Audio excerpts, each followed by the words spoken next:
It's all led up to this moment, as survivors and leaders gathered in Rome to meet the Pope at the Vatican.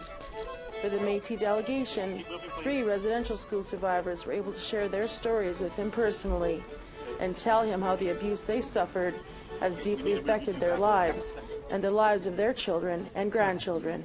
But those 3 survivors being representative of and emblematic of many, many, many more at home. And I cannot say enough about Angie and Anne and Emile and how incredibly I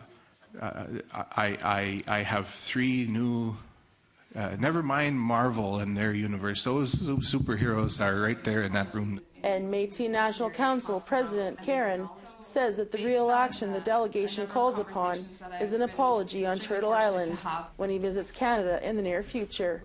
And then there is the important issue of residential school records that have not been released from the church. So we want unfettered access to those records. We also want access to our cultural artifacts that are held here in Rome and at the Vatican. Those artifacts tell a story about our communities. Those are our history. In reconciliation, we talked about an apology and that acknowledgement. We've heard from our survivors that many of them need that to move forward. Alfredo Chirelli has worked in St. Peter's Square for over 40 years, selling rosaries and holy water. He found out about the horrors at Canadian residential schools on television in Italy. It broke my heart. I saw that if you see them, I have a problem for all people, but for the children more. It broke my heart because I am father, I am grandfather, I have the children. I think you go in the school, I have the problem for the priest, for the professor. I don't know if my relation, I don't know. I cry for the baby, for the children.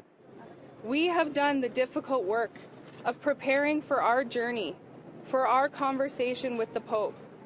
We have done the work of translating our words to those that he would understand.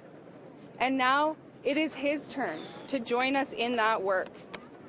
He and Catholics around the world must now do the work of translating the words that we have spoken today and will continue to speak from their heads into their hearts and ultimately into real action. The Inuit delegation met with the Pope after the Métis National Council. There were a number of conversations about faith and about the ongoing presence of the Catholic Church in Inuit Nunangat.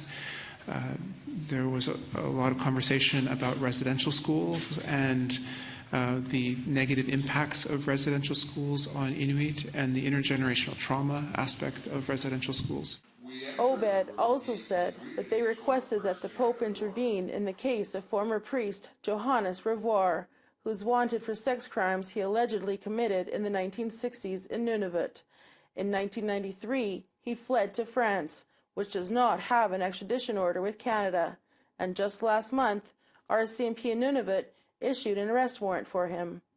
It is such a heartbreaking reality that some people who should have been brought to justice decades ago have not seen justice, and those who have been abused and those victims have sometimes died before they have seen justice.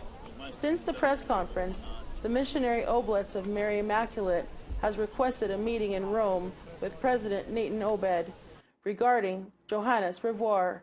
We will bring you more updates on that story later this week. Tina House, APTN National News, Rome.